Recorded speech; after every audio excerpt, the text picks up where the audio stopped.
이스라엘 지도를 보면 다 아시지만은 저 북쪽에 갈릴리가 있고 남쪽에 예루살렘이 있고 중간에 사마리아 땅이 있습니다.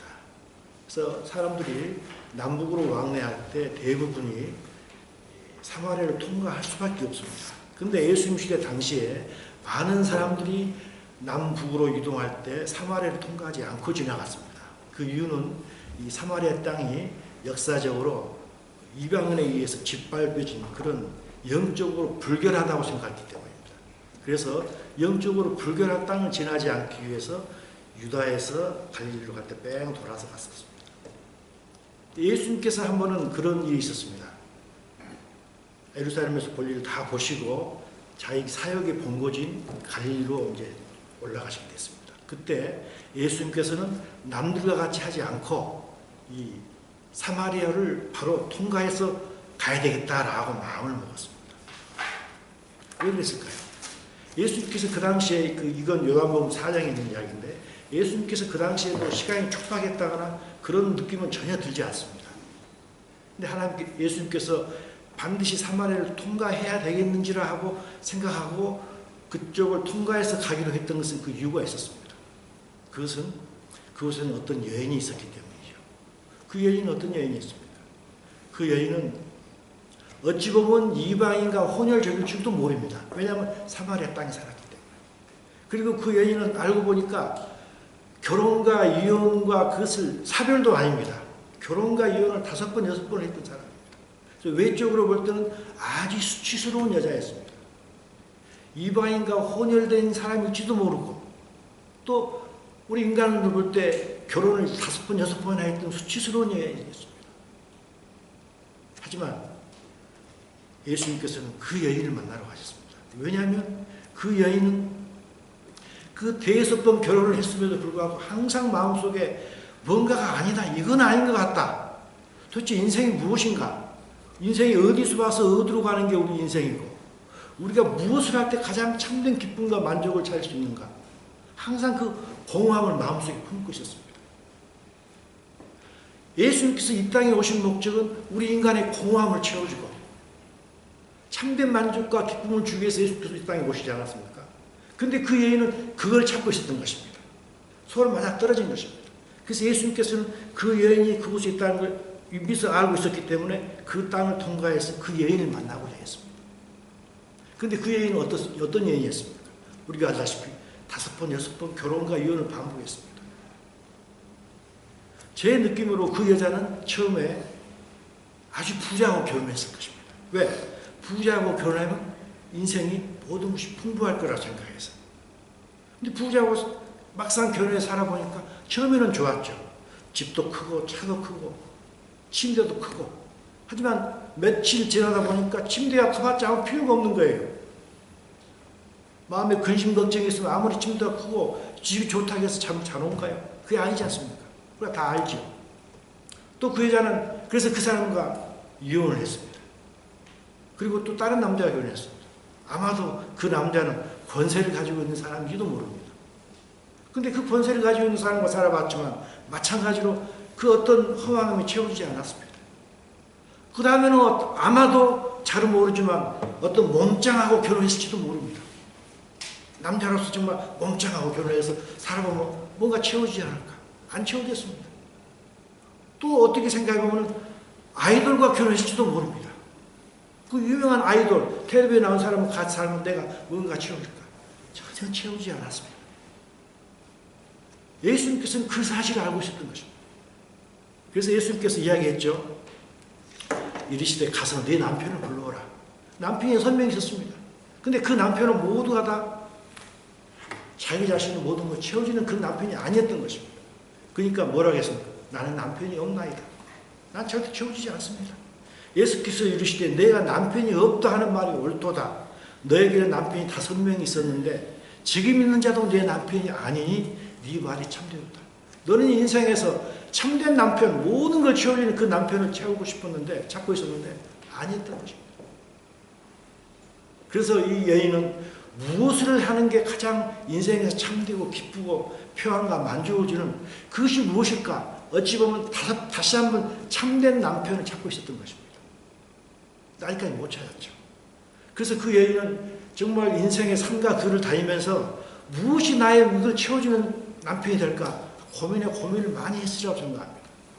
그러다 결국 찾았습니다. 그 여호와 하나님을 찾은 것입니다. 여호와 하나님을 찾아서 이 하나님만이 나의 모든 걸 채워주는 것이겠다라고 생각하고 그분을 만나기로 했습니다. 그분을 만나기를 위했고 그분께 예배 드리기를 원했는데 막상 만나려고 보니까 어디서 만나야 될지 모르는 거예요. 그런데 이 예수님과 이야기를 하다 보니까 이 예수님이 뭔가 많이 아는 사람 같아요. 왜냐하면 자기의 지난 과거를 다 알고 있지 않습니까? 그래서 여자가 이르되 주여 내가 보니 당신 선지자 같은데 내가 어떤 고민을 말씀해 보겠습니까? 말씀해 볼 테니까 답을 해 주시오 하고 이야기를 하게 됩니다. 그게 뭔가요? 우리 조상들은 이 산에서 예배하였는데 당신들의 말은 예배할 곳이 예루살렘에 있다 하더이다. 나는 도대체 어디서 예배해야 될지 모르겠습니다. 하나님이 모든 걸 채워주실 분인 줄 알겠는데 어디서 예배해야 될지 모르겠습니다. 하면서 이야기합니다. 근데 사실은 이 말을 하면서 바로 그 다음에 뭐라 하겠냐면 여자가 이르되 메시아 곧 그리스도라 하는 이가 오실 줄을 내가 아노니 그가 오시면 모든 것을 우리에게 알려주실 것이다. 어디서 예배해야 될지를 메시아가 알려줄 것이다. 근데 당신은 메시아가 내볼 때 아닌 것 같다. 그래서 일단은 물어는 봤지만 바로 물어보고 나서 내가 어디서 예배해야 됩니까? 하고 물어보고 나서 바로 당신은 아닌 것 같다. 당신은 선지자에 불과한 것 같은데 그런데 메시아가 오시면 이 모든 것을 알려주실 것입니다. 하고 이야기를 합니다. 사실은 예수님께서 선지자가 아닌 메시아였죠. 그래서 사실은 예수님께서 이 여인이 그 말을 하기 전에 이미 내가 주는 물을 마시는 자는 영원히 목마르지 않을 것이다. 내가 주는 물은 그 속에서 영생하도록 솟아나는 샘물이 되리라 하고 내가 누군가를 비유적으로 이미 말씀하셨습니다. 근데 그 여인은 그 사실을 몰랐던 거죠. 단순히 그냥 선지자 정도만 알았던 것입니다. 근데 예수님을 만나고 나니까 예수님께서 그 말씀하셨죠. 그러면서 거기에 대한 답변을 하십니다. 어디서 예배를 드릴 것인지. 예수께서 이르시되 이 산에서도 말고 예루살렘에서도 말고 너희가 아버지께 예배할 때가 이르리라. 아버지께 참되게 예배하는 자들은 영과 진리로 worship in the Father in spirit and truth로 영어로 되어 있습니다. 영 안에서 그 진리 안에서 예배할 때가 올 때니 곧 이때라. 아버지께서는 자기에게 이렇게 예배하는 자들을 찾으십니다.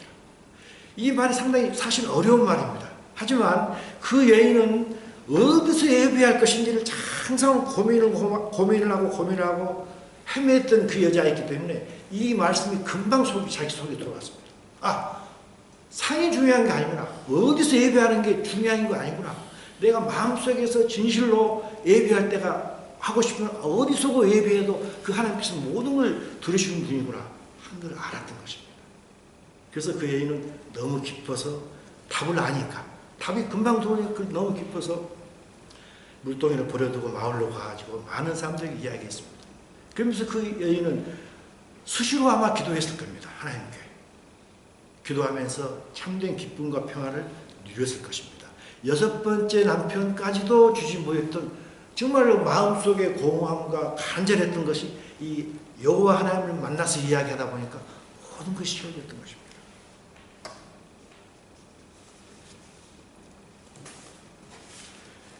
이 여인은 그렇게 헤매했던 자였기 때문에 하나님 예수님께서 그 여인을 알고 사마리아 동을 통과했던 것입니다. 근데 그 예수님께서 죽으시고 부활하시고 나서 하늘로 승천하셨습니다. 승천하시고 나서 또 누구에게 나타나셨습니다. 마치 사마리아 여인에게 나타났던 것과 똑같이 나타났습니다. 12제자가 아닌 다른 사람에게 나타났습니다. 우리가 알고 있는 바울 이전에 사울에게 나타났습니다. 왜 그랬습니까? 사울도 여호와 하나님을 섬기는 마음이 너무너무 특심이었습니다. 그래서 내가 하나님이다 라고 이 땅에서 외쳤던 그 예수님, 나는 하나님의 아들이다 라고 외쳤던 그 예수님을 보고는 왜 여호와 하나님이 한 분밖에 없는데 저 사람이 내가 하나님이라고 하느냐, 저 사람은 도대체 아닌 사람이다 라고 생각했는데, 그리고 그 사람이 십자가에 못 박혀 죽었는데 그런데도 불구하고 그 사람을 따르는 자가 무리가 너무너무 많았습니다. 그래서 사도 바울은 저 사람들은 절대 이단을 따르는 사람이다. 절대 쩔어서는 안 된다. 여호와 하나님 한 분밖에 없는데 왜 십자가에 죽었던 그 예수, 자기가 하나님의 아들이라고 했던 그 사기꾼 같은 예수를 따르는가 하고 사도 바울은 사방팔방으로 말을 타고 다녔습니다. 그래서 모든 사람을 붙잡아다가 옥에 쳐넣었죠. 왜? 여호와 하나님을 너무너무 갈망했던 사람이기 때문에. 비록 예수님에 대해서는 오해를 했지만 여호와 하나님 그 본체에 대해서는 너무너무 갈망했던 사람입니다. 사마리아 여인이 고민에 고민을 했던 것과 마찬가지로. 그래서 예수님께서 그 사울에게 또 나타나주셨죠. 결국은 헤매이는 자에게 나타나셨습니다. 갈망했던 사람에게 나타나셨습니다. 그래서 예수님께서 유다를 떠나서 갈릴리로 갈 때 사마리아를 통과해야 하겠는지라. 영어로 보면 he had to입니다. he must. 나는 반드시 거기를 통과해야 되겠구나. 왜? 예수 자신이 이 땅에 왔던 그 목적을, 그 이유를, 왜 왔는지 하는 이유하고 부합되는 것을 고민하던 그 여인이 바로 거기에 있었기 때문이죠. 자, 그렇다면 우리는 어떻게 했습니까? 우리가 이 여기에 모여있는데 정말 하나님을 갈망하는 그 간절함을 가지고 우리는 왔으리라고 생각합니다. 일상생활 살면서도 매 순간순간 정말 하나님을 갈망하는 그 간절함 속에서 우리들은 살고 있다고 생각합니다. 만약에 그렇지 못하다면 그건 커다란 문제라고 생각합니다. 왜? 인생의 가장 큰 근본을 해결할 수 있는 분이 그 하나님인데 그분을 찾는 간절한 마음이 없이 교회에 나왔다면 과연 하나님께서 그분을 만나주실까요? 그 사마리아에는 간절히 헤매는 마음이 있었기 때문에 예수님께서 오셨습니다. 예수님께서 오셔가지고 네가 예배할 것은 이 산도 아니고 저 산도 아니고 영과 진리로 예배해야 한다. 그 말씀을 했을 때 이것이 답이구나. 금방 알아봤습니다. 왜냐하면 그 여인은 너무너무 헤맸기 때문에. 헤매는 사람은 어떤 답을 주면 이게 금방 답이구나. 금방 압니다. 헤매지 않는 사람은 아무리 좋은 답을 줘도 발로 차버립니다. 그게 예수께서 하신 말씀이 있습니다. 누구든지 있는 자는 받겠고 없는 자는 그 있는 것도 아는까지 다 빼앗깁니다. 있는 자는 더 받습니다. 갈망에 있는 자는 예수께서 반드시 답을 주십니다. 갈망이 없는 자는 아는까지 또 빼앗겨버립니다. 예수께서 하신 말씀 바로 그 말씀이십니다. 근데 그 여인은 헤맸던 사람입니다. 그래서 답을 주자 금방 알았던 것입니다. 이것이 인생의 답입니다. 근데 인생의 답이 분명히 여기 있는데 헤매는 사람은 이것이 답이라는 걸 압니다. 금방 압니다. 헤매지 않는 사람은 이걸 아무리 줘도 읽지 않습니다. 보지 않습니다. 근데 헤매는 사람은 이게 답이라는 걸 알기 때문에 너희가 어떻게 들을까 스스로 삼가는 것입니다. 영어로 consider carefully how you listen. 들을 때 carefully 듣는다 이것만입니다. 성경을 읽을 때 이게 답인 줄 알기 때문에 열심으로 읽고 한 구절 한 구절 읽는 것입니다. 왜? 답인 줄 알기 때문에. 답인지 모르면 이렇게 읽지 않죠. 왜? 답인지 모르는데 어떻게 읽겠습니까? 그리고 이렇게 carefully 읽고 정말 설교를 들을 때 귀를 쫑긋하게 듣고 말씀을 읽을 때 눈을 푹 뜨고 읽을 때 우리에게는 무엇이 옵니까? 그때 비로소 깨달아집니다. 느헤미야가 이스라엘 민족에게 하나님의 율법책을 읽고 해석을 해줬어요. 율법책을 낭독하고 그 뜻을 해석했습니다. 올바르게 해석해줬습니다. 그리고 깨닫게 됐습니다. 왜 우리들이 70년 동안 이렇게 남의 나라에서 이렇게 헤맸는가? 그 이유를 이 느헤미야가 다 해석해 주니까 그랬구나. 과거에는 몰랐습니다. 근데 그것 때문에 우리가 이렇게 이스라엘 민족이 이 남의 나라 70년을 방황했구나. 이제 깨닫게 된 겁니다. 깨닫게 되니까 후회의 눈물도 흘렀을 것이고 기쁨의 눈물도 흘렀을 것입니다. 마찬가지입니다. 우리가 성경을 깊이 읽고 깨닫게 되면은 하나님의 그 사랑을 정말 깊이 깨달으면 눈물을 안 흘릴 수가 없습니다. 그리고 우리가 이 일생을 살아가면서 슬픔과 고통 속에서 살아가지만 천국이 있다는 것, 정말 좋은 천국이 있다는 걸 정말 마음속으로 깨달으면 기쁨의 눈물이 안 나올 수가 없다고 저는 생각합니다. 그리고 때로는 그것에 들어가야 될 우리가 제대로 살지 못한 것 때문에 회개의 눈물이, 후회의 눈물이 안 나올 수가 없습니다. 그리고 또 한편으로는 우리가 근데 이제까지 우리가 원수에게 속았구나, 사탄에게 속았구나 하는 이 눈물을 in anger, 이 화냄 속에서, 거룩한 분노죠. 그런 속에서 우리가 또 눈물을 안 흘릴 수가 없습니다. 왜? 깨달았기 때문에. 근데 깨닫지 못하게 되면 왜 이렇게 눈물이 나고 있습니까? 깨달으려면 listen carefully, read carefully 해야 된다고 생각해요. 이게 성경에 있는 말씀이고 예수님께서 이미 우리에게 말씀해 주신 거죠. 깨닫게 하고 다 우립니다. 성경 말씀 깊이 볼 때 비로소 깨달아집니다. 깨달아질 때 그때 비로소 우리는 하나님께서 말씀하시는 30배, 60배, 100배 열매를 맺게 되죠. 물론 깨닫는다고 해서 다 열매 맺는 건 절대 아닙니다. 왜? 우리는 너무너무 연약하고 죄를 짓는 본성이 너무너무 강하기 때문입니다. 1배, 2배만 결심해도 저는 좋다고 생각합니다. 그런데 하나님께서는 100배, 60배, 30배 된다고 했습니다. 왜? 깨닫게 해주시기 때문입니다. 자, 이렇게 예수님께서는 사마리아에 나타나시고 또 사도 바울에게 나타나셨습니다. 그들은 모두 찾는 자들이었습니다. 근데 그 예수님께서 결국 우리에게도 나타나셨습니다. 근데 우리는 결코 그렇게 찾는 자들이 아니었습니다. 그럼에도 불구하고 예수님께서 우리를 너무 긍휼히 여기셔가지고 우리에게 나타났습니다. 그리고 우리를 위해서 죽으시고 부활하시고 하늘나라에 가십니다. 근데 죽으시기 직전에, 지금으로 이야기하면 4월 19일이 성금요일입니다. 6월절입니다. 죽으시기 하루 전날, 지금으로 말하면 4월 18일이죠. 죽으시기 하루 전날 예수님께서 제자들하고 대화를 합니다. 그 자세한 내용이 요한복음 13장부터 나와 있습니다. 13, 14, 15, 16장까지입니다. 4장에 그쳐 나와 있고 마지막 17장에서는 예수님께서 제자들을 위해서 하나님께 기도를 드리는 게 나와 있습니다. 그래서 예수님께서 돌아가시기 직전 저녁에 모여서 한 게 토탈 5장이 걸쳐 있습니다. 요한복음에. 너무너무 중요한 내용입니다. 근데 그 중요한 내용은 다 지금 말씀드릴 수는 없고 마지막 17장에서 예수님께서 그 하나님께 대해서 기도를 드립니다. 자기 제자들을 위해서 기도를 드립니다. 그러면 그 기도가 얼마나 소중한 기도겠습니까? 돌아가시기 직전에 드릴 기도입니다. 그 기도를 제일 처음에 뭘 이야기합니까? 영생은 곧 유일하신 참 하나님과 그가 보내신 자 예수 그리스도를 아는 것입니다. 오늘 설교 제목이 무엇을 알아야 되는가? 우리가 그 제목이었습니다.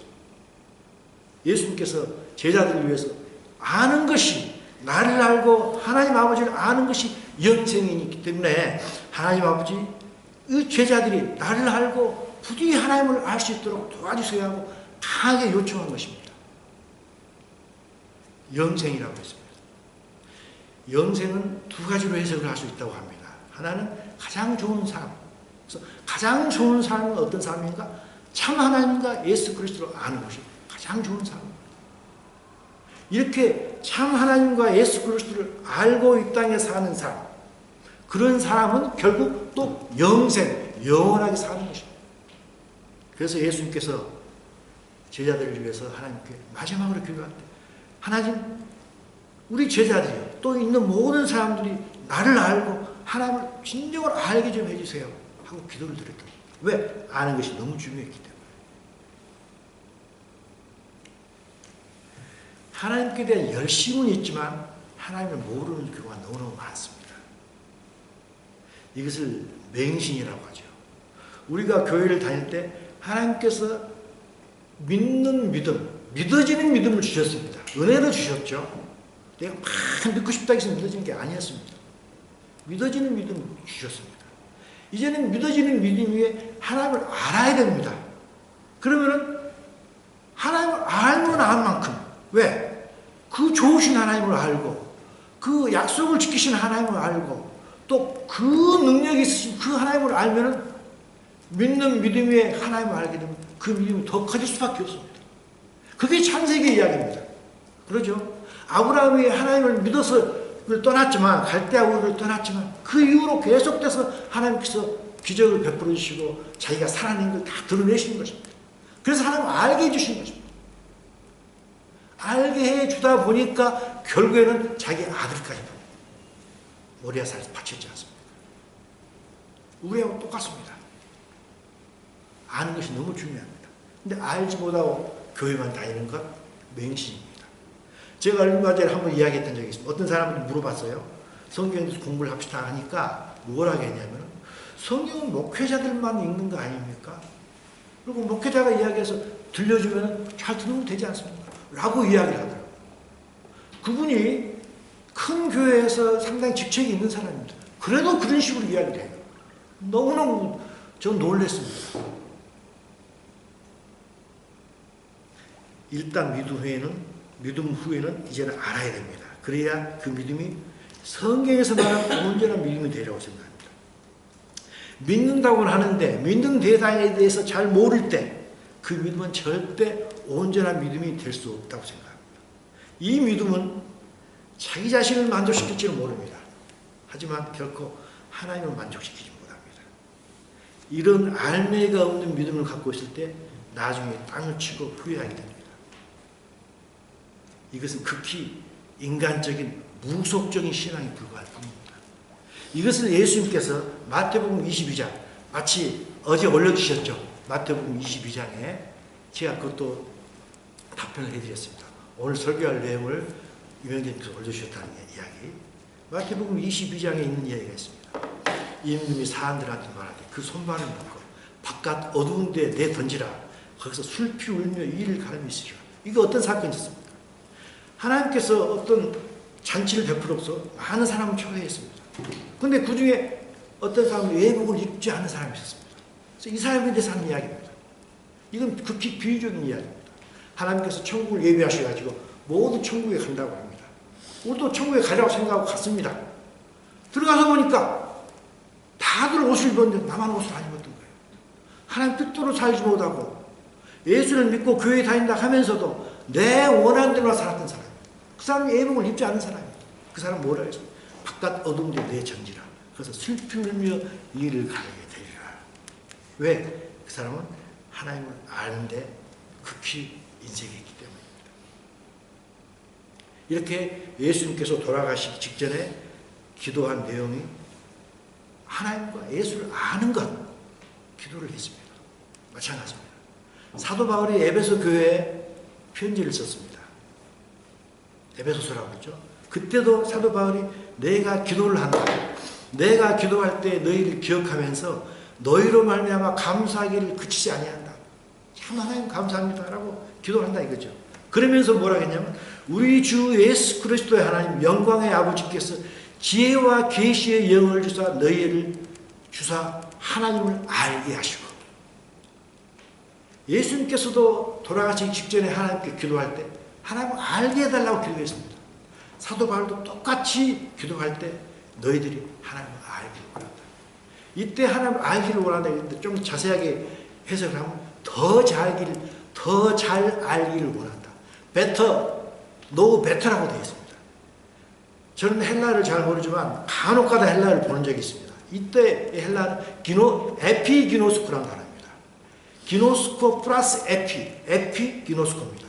기노스코는 영어로 안다는 뜻입니다. 그런데 에피는 영어로 upon, on 또는 over의 뜻입니다. over, know, 아는 것보다 더 한 단계 높이 아는 것, 이것을 원한다고 하십니다. 에피기노스코를 너희를 하기를 원한다.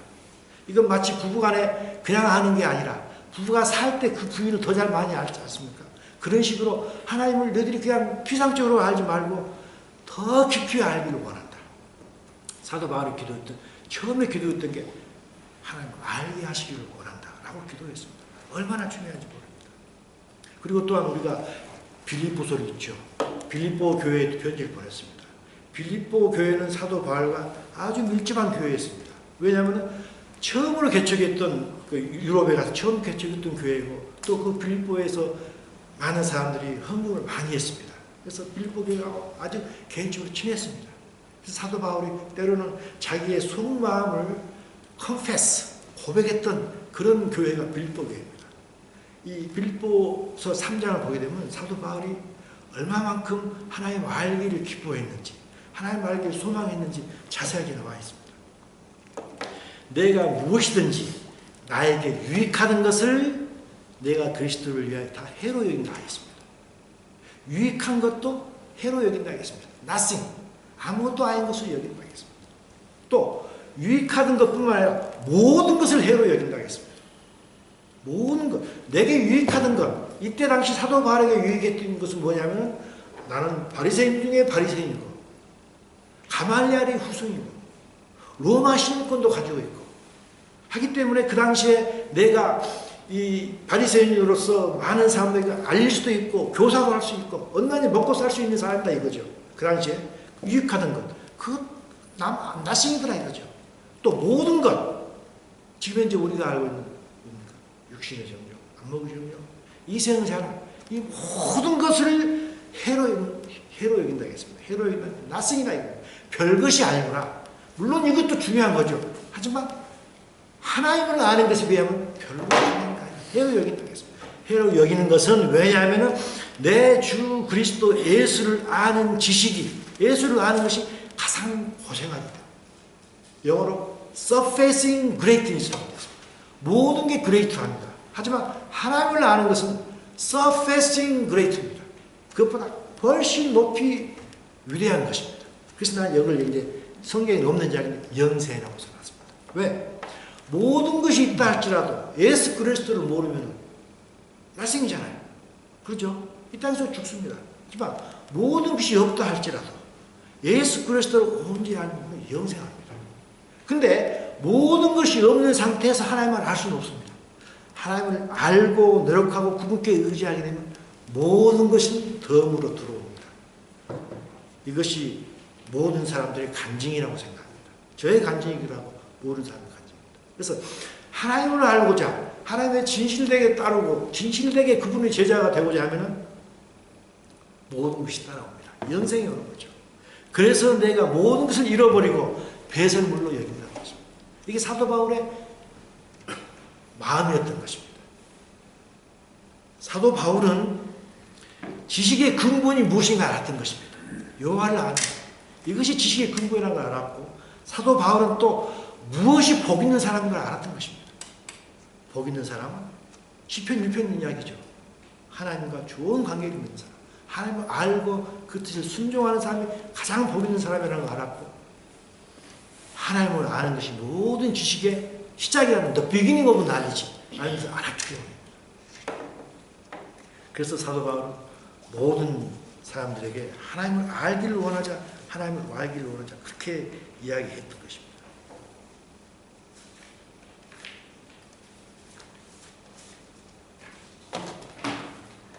우리가 알고 있는 예수님 제자 중에 우리와 가장 비슷한 제자가 있습니다. 베드로입니다. 좌충우돌하고 함부로 말을 내뱉거든 베드로입니다.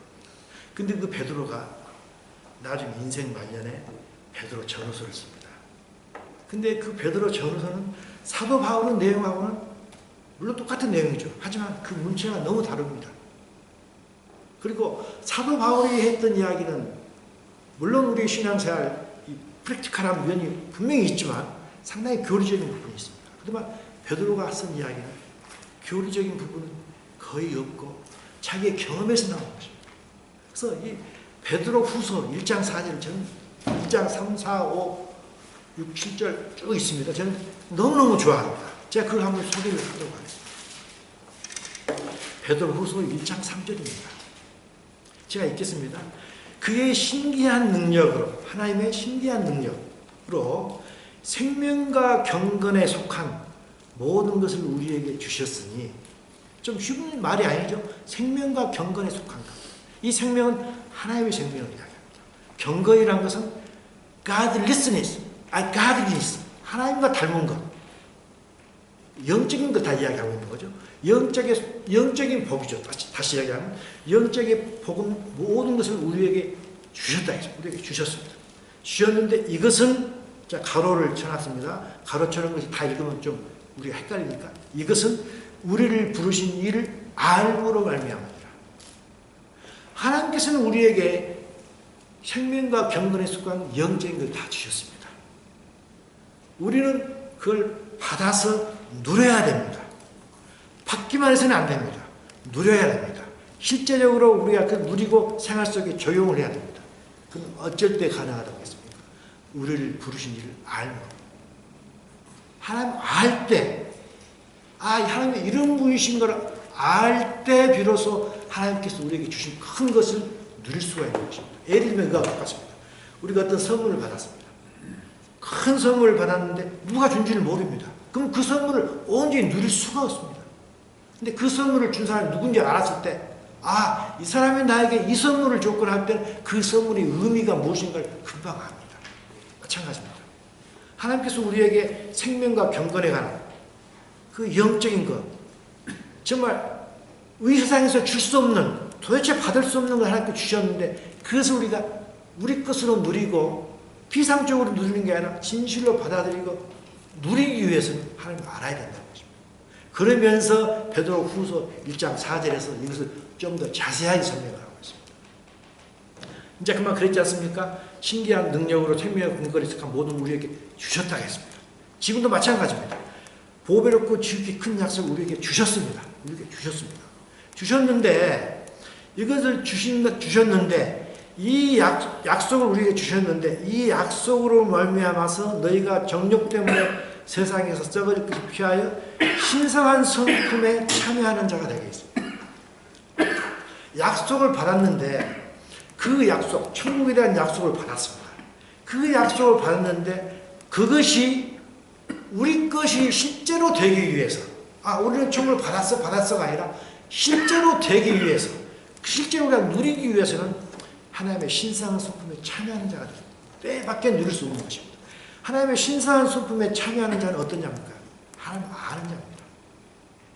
신성한 성품이라는 것을 영어로 divine nature 되어 있는데 이 divine nature를 좀 더 원어에 가깝게 해석하게 되면 신성한 성품이라기보다는 하나님의 본성입니다. 왜냐하면 우리는 하나님의 본성을 가지고 태어났습니다. 근데 나중에 하나님의 본성을 다 잃어버렸습니다. 다시 하나님의 본성을 회복해야 됩니다. 창세기 공부를 하고 있죠. 하나님의 모양과 형상을 다시 회복해야 됩니다. 하나님의 모양과 형상을 회복했을 때 하나님께서 우리에게 지극히 큰 약속을 주셨는데 그 약속이 우리의 것이 된다고 저는 생각을 합니다. 하나님께서는 지극히 큰 약속을 주셨습니다. 하나님 나라를 우리에게 약속해 주셨습니다. 이 하나님 나라는 모든 사람에게 가능합니다. 하지만 실제로 그곳에 들어갈 수 있는 자는 모든 사람이 아니라고 성경이 분명히 말하고 있습니다. 금방 말씀드렸듯이 그 들어갈 수 있는 사람은 오직 예복을 입은 사람뿐입니다. 그 예복이라는 게 뭔가요? 하나님의 모양과 형상을 회복한 자입니다. 우리에게 하나님의 모양과 형상이 없다고 하면 우리는 자기 자신의 모양과 형상을 가지고 있습니다. 자기 자신의 모양과 형상은 자기 자신이 생각할 때는 좋다고 생각하지 못합니다. 하지만 우리는 세상에 속하였기 때문에 세상에 속한 사람이 자기에게 갖고 있는 자기의 모양과 형상은 좀 더 자극적이고 정확하고 액티브하게 표현한다면 사탄의 모양과 형상을 갖고 있는 사람입니다. 그 모양과 형상을 갖고 있는 사람은 결코 하나님 나라에 들어갈 수 없는 것이죠. 근데 교회에 다닌다고 하면서 그런 모양과 형상을 갖기 위해서 노력하지 않는다면 그것은, 그러고 내가 그곳에 들어갈 수 있다고 생각한다면 그것은 자기 자신을 속이는 것이라고 생각합니다. 그래서 사도 바울이 갈라디아에서 분명히 이야기했습니다. 스스로를 속이지 말라고 이야기했습니다. 스스로를 속이지 말라. 하나님은 절대로 속임을 당하지 않는다고 했습니다. 사람이 무엇으로 심든지 그대로 거둘 것이라. 자기의 육체를 위하여 심는 자는, 육체라는 것은 sinful nature를 이야기합니다. 자신의 죄된 본성, 다른 말로 이야기하면 육신입니다. 육신은 고깃덩어리를 이야기합니다. 자기의 고깃덩어리를 위해서 이 세상을 사는 자는 그 고깃덩어리로 인해서 썩어질 것을 거두겠지만은 성령을 위해서 심는 자는 성령부터 영생을 거두시라고 하나님께서 분명히 말씀해 주셨습니다. 그래서 스스로를 속이지 말라고 했습니다. 나는 가겠지. 하나님께서 절대 속지 않는다고 했습니다. 우리는 하나님을 알 때 하나님을 따를 수밖에 없고, 그때는 우리의 모형과 형상이 하나님의 모형과 형상을 다시 회복이 될 것입니다. 자, 이렇게 하나님을 알고 나서 우리는 도대체 무엇으로 살아야 될까요? 하나님 말씀으로 살아야죠. 딱 두 구절만 제가 보도록 하겠습니다. 예수님께서 3년 반 동안 공생을 하셨습니다. 공생에 처음 시작했던 말씀이 있습니다. 그리고 아까 말씀드린 요한복음 17장 마지막에 기도했지 않습니까? 기도에 또 마지막에 또 기도했던 두 가지 내용이 있습니다. 제일 처음에 이야기했던 내용과 제일 마지막에 이야기했던 두 가지가 있습니다. 우리가 알죠. 공생에 처음 왔을 때 그 사탄에게 템테이션을 당해가지고 이야기했던 게 있었죠.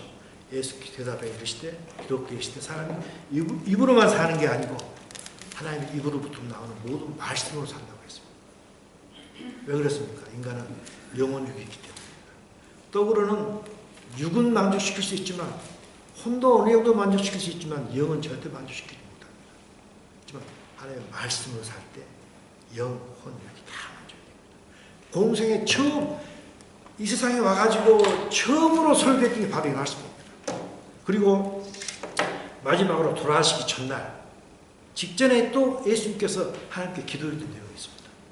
내가 하나님 아버지 당신께 비옵는 것은 그들을 세상에서 데려가는 것이 아니고 다만 악에 빠지지 않게 보존하기를 위함이다. 악에 빠지지 않는 게 뭔가요?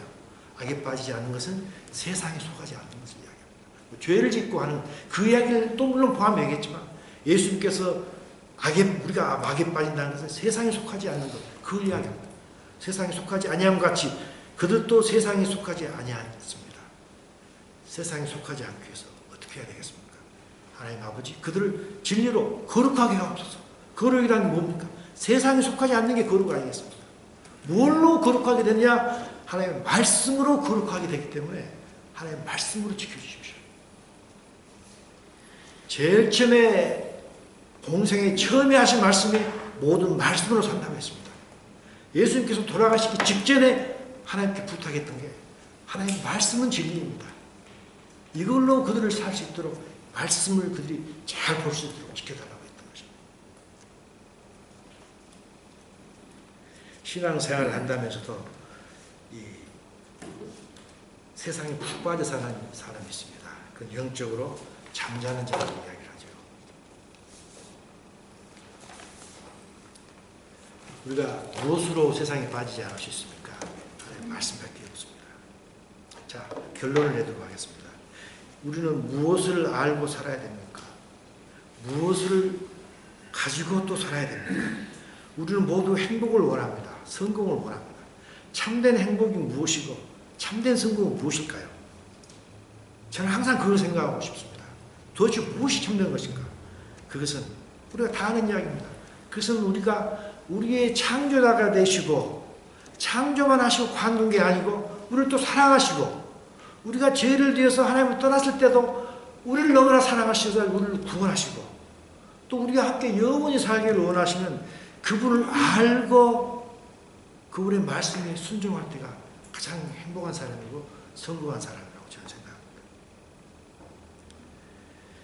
우리는 인생에 3단계가 있습니다.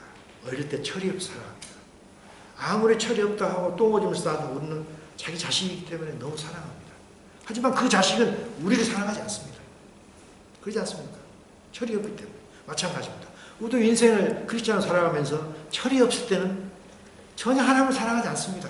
그렇지만 하나님께서 우리를 너무너무 사랑하십니다. 전혀 순종하지 않죠. 근데 철이 들어가지고 중년이 됩니다. 그럼 우리는 이제 그때는 부모를 조금 사랑하죠. 조금 사랑합니다. 더 사랑하는 것은 자기 처자식을 사랑합니다. 마찬가지입니다. 우리도 약간의 철이 들어서 교회를 다니게 되면 교회 사람들을 사랑합니다. 하지만 하나님을 아직도 덜 사랑합니다. 왜? 이익적인 사랑을 갖고 있기 때문에. 근데 우리가 나이가 들고 철이 들 때 60이 넘고 70이 돼가면서 점점 크리스찬의 하나님을 알게 됩니다. 그래가지고 그때부터는 하나님을 사랑하게 됩니다. 그것을 예수님께서 요한복음 21장 마지막에 베드로에게 했던 이야기가 있습니다. 우리가 다 아는 이야기입니다. 예수님께서 물어보죠. 베드로야, 너 나를 사랑하느냐? 아가페를 사랑하느냐? 아무런 네 유익을 생각하지 않고 진실로 나를 아가페적인 사랑하느냐? 그러니까 예수님 베드로가 그러죠. 아닙니다. 나는 필레오 사랑합니다. 내 유익을 위해서 당신을 사랑합니다. 라고 이야기합니다. 예수님께 또 물어보시죠. 너 나를 아가페로 사랑하느냐? 베드로가 또 이야기합니다. 아닙니다. 나는 내 유익을 위해서 지금까지 사랑했습니다. 난 필레오 사랑했습니다. 이게 우리 고백입니다. 베드로 고백이 아닙니다. 우리의 고백입니다. 또 예수님께서 세 번째 물어보시죠. 그럼 너는 필레오 사랑했느냐? 나는 그 필레오 사랑밖에 못했습니다. 이렇게 고백을 합니다. 그러니까 예수님께서 이야기를 하십니다. 내가 진실로 너에게 이르노니 내가 젊어서는 스스로 띠뛰고 원하는 곳으로 다닌다. 네 마음대로 다닌다. 네가 젊어서는 나를 필레오 사랑하며 다닌다. 하지만 네가 늙어서는 네 팔을 벌리더니 남이 내게 띠뛰고 원하지 않는 것으로 너를 데려가라. 이건 해석이 분분합니다. 하지만 저는 내 나름대로 이렇게 생각합니다. 이 해석을 할 때는 21장 전체를 놓고 해석한 내용입니다. 그 해석이 무엇인가요? 남이 내게 띠뛰고 남이 무언가 필요로 할 때 그 사람은 아가페 사랑해라. 이것이 하나님을 사랑하는 그 아가페 사랑이다. 네가 옛날에는 너를 위해서 나를 필레오 사랑을 다했죠.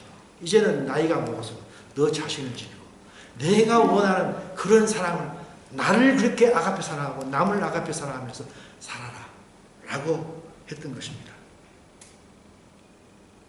젊어서는 자기 유익을 위해서 필레오 사랑하지만 철이 들어서는 하나님의 뜻을 따라서 자기의 본성을 주고 있는 그런 아가페 사랑을 하는 자가 가장 성공한 자고 행복한 자라고 저는 생각합니다. 이럴 때 우리 인생에 갈증이 사라질 것입니다. 더 이상 우리가 이 세상에 있는 우물가, 여러 우물이 있었습니다. 그 우물가 더 이상 깃끓이지 말고 영원한 샘이 되시는 진정한 예수님을 따르는 자가 되기를 원합니다. 믿은 후에는 하나님의 말씀을 통해서 하나님을 알게 되고 알게 된 그 하나님의 말씀을 순종할 때만이 인생의 갈증은 사라지는 것입니다. 왜냐하면 하나님만이 우리를 인간을 창조한 창조자, 크리에이터가 되시고 하나님만이 우리를 구원한 세비어가 되시고 그렇기 때문에 하나님만이 우리의 참 주인이기 때문입니다. 그렇기 때문에 우리는 이 하나님을 알고 하나님의 말씀대로 살아가는 게 가장 존재 가치를 누리며 살아가는 그런 우리 인생이 되리라고 생각합니다. 기도드리고 끝내겠습니다. 하나님